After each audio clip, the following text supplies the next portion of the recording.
सुखदेव जी महाराज कहते हैं कि यहाँ पीछे से घटना घटी। कंसेन प्रहिता घोरा पूतना बाल घातने शिशुं चकार निग्रंथि पुरग्राम प्रजादिशु। ठाकुर जी को छठे दिन छठी पूज रही,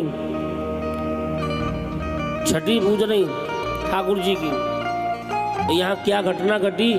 एक राक्षसी जो कंस के द्वारा प्रेरित, जिसका नाम है पूतना, वो पूतना श्री ठाकुर जी को मारने के उद्देश्य से और जितने भी महाराज ब्रज के नवजात जो शिशु हुए हैं, 1 महीने के अंदर जिनका जन्म हुआ है, उन सब शिशुओं को मारने का ठेका पूतना ने ले लिया।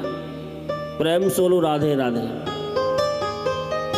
इन सबको मारती मारती मारती करके और महाराज सीधे आज नंदराय जी के महल में ये पूतना आई।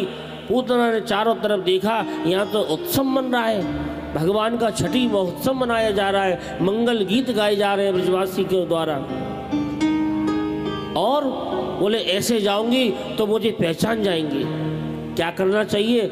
उसने उसी समय एक अपना सुंदर रूप धारण किया। उसी समय उस पूतना ने अपना रूप धारण किया। और रूप धारण क्या किया? बोले एक सुंदर गोपी का रूप धारण किया। एक गोपी का सुंदर रूप बना के महाराज हाथ में मंगल द्रव्य सामग्री दिखाई। बोले बधाई हो बधाई हो बधाई हो। सब गोपी ने देखी, कौन कौन है? कहाँ से आई है बहन? अरे सखी, अरे गोपी तू कहाँ से आई है? बोली तुम नहीं पहचानोगी मोए। बोले क्यों? बोले मैं लाला की मौसी लगू, मौसी मौसी लगे? बोले हाँ। बोले मैं आई हूँ मेहराने ते। अच्छा तो तुम मेहराने से आई हो? बोले हाँ। बोले मैंने सुनी है यशोदा के हैं लाला भयो है, मैं बाकी उत्सव की बधाई देने के लिए आई हूँ। दिखाओ लाला कहाँ है? यशोदा जी ने देखा, बहन मैं तुझे पहचान नहीं सकी, सखी कौन सी है तू? बोले मैं फलाने पड़ोस की फलानी ढिकानी, अपना उल्टा सीधा परिचय दिया पूतना ने। बोले लाओ वो लाला कहाँ है जिसको मैं देखने के लिए आई हूँ? यशोदा जी ने कहा बहन अभी तो मैंने लाला को स्नान करा के और महाराज दूध पिला के पालने में सुलाया है। लाओ मैं तो जल्दी में आई हूँ, उसका स्वरूप देख के जाऊंगी, उससे मिल के जाऊंगी। और सोते हुए श्री बालकृष्ण भगवान को आज यशोदा मैया उठा के आई और पूतना की गोद में रख दी। नौही पूतना की गोद में ठाकुर जी को रखो। और जैसे ही पूतना ने भगवान को देखो और भगवान ने पूतना को देखो है, श्री ठाकुर जी ने अपने दोनों नेत्रों को यहाँ बंद कर ली। नो है बोले नेत्र बंद करने के लिए हमारे आचार्यों ने यहाँ बड़े बड़े मत पेश किए हैं कि भगवान ने पूतना को देख के अपनी आंख क्यों बंद करी। एक गुरुजन कहते हैं कि भगवान ने इनकी आंखों को अपनी आंख इसलिए बंद कर ली, भगवान इसके पूर्व जन्म को देख रहे हैं कि पूतना पूर्व जन्म में कौन थी। प्रेम सोलो राधे राधे। बोले पूतना पूर्व जन्म में राजा बलि की पुत्री रत्नावली थी। राजा बलि की पुत्री रत्नावली थी। जब भगवान वामन बन के गए थे तो वामन भगवान के रूप को देख के ये रत्नावली मोहित हो गई थी। बोले कितना सुंदर छोटा सा बालक है, इसको तो स्तनपान कराना चाहिए, अपना दूध पिलाना चाहिए। और महाराज जैसे ही थोड़ी देर के बाद इसने भगवान वामन के विराट रूप को देखा और बोले अरे ये तो बड़ा दुष्ट बालक है, अभी छोटा सा बन के आया और जो विराट रूप बन गया छलिया है। बोले ऐसे बालक को तो दूध पिला के मार देना चाहिए। भगवान वामन ने कहा तथास्तु, अभी तेरी अभिलाषा पूरी नहीं होगी, द्वापर में मैं कृष्ण बन के आऊंगा, तब तुझे पूतना बन के बुलाऊंगा। मानो ये राजा की पुत्री रत्नावली ही पूतना बन के यहाँ आई है। और बोले भगवान ने नेत्र इसलिए बंद कर लिए। दूसरे संत कहते हैं कि भगवान ने नेत्रों को इसलिए बंद कर लिया, भगवान शंकर का ध्यान किया है। भगवान शंकर को पुकारा, हे भोलेनाथ आप कहाँ हैं?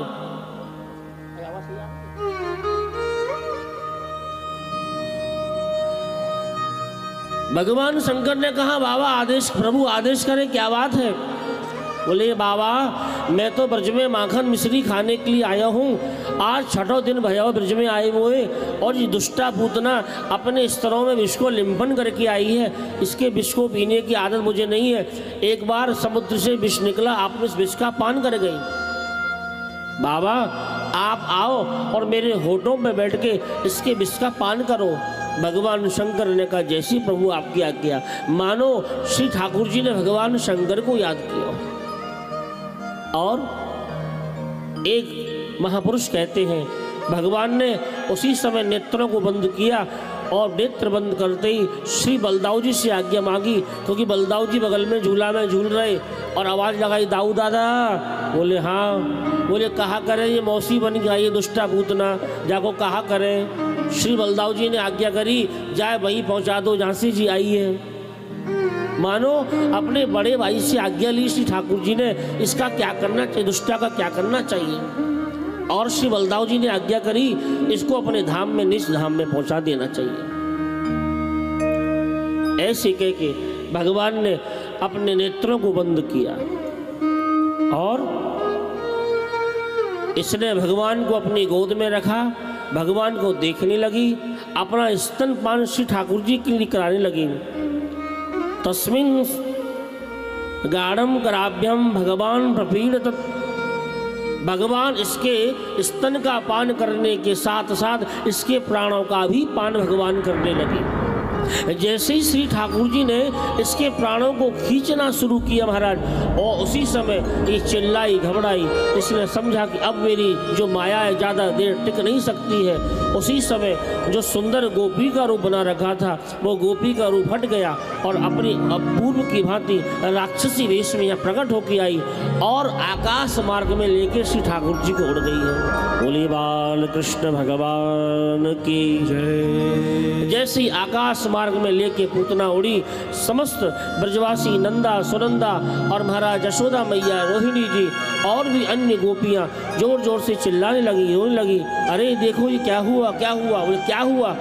बोले एक दुष्टा राक्षसी गोपी का रूप धारण करके आई और नन्हे से हमारे कृष्ण कन्हैया को आकाश में उड़ा के ले गई। यशोदा मैया बहुत भयभीत हो गई, भगवान नारायण की शरण में गई। हे नारायण मेरे लाला की रक्षा करो।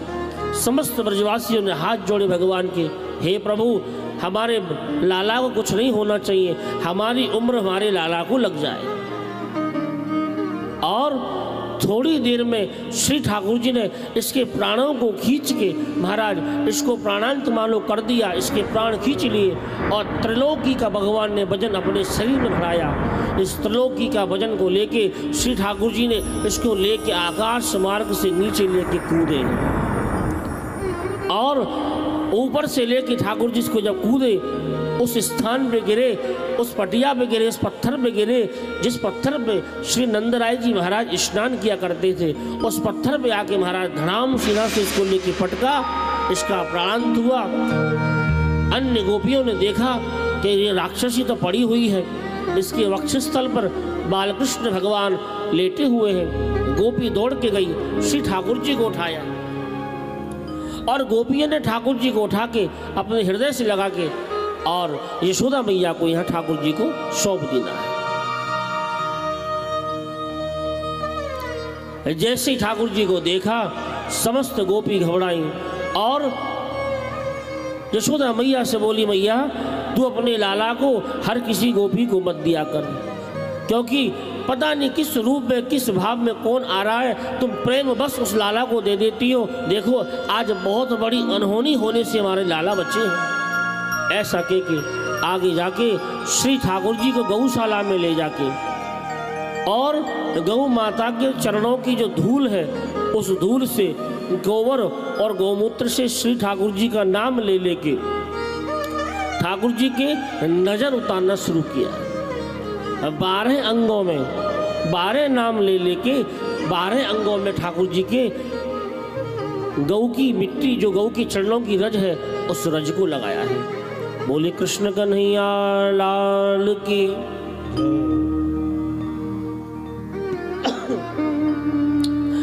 और ठाकुर जी का सुंदर स्नान आदि करा के पुनः ठाकुर जी को पौड़ा दिया है।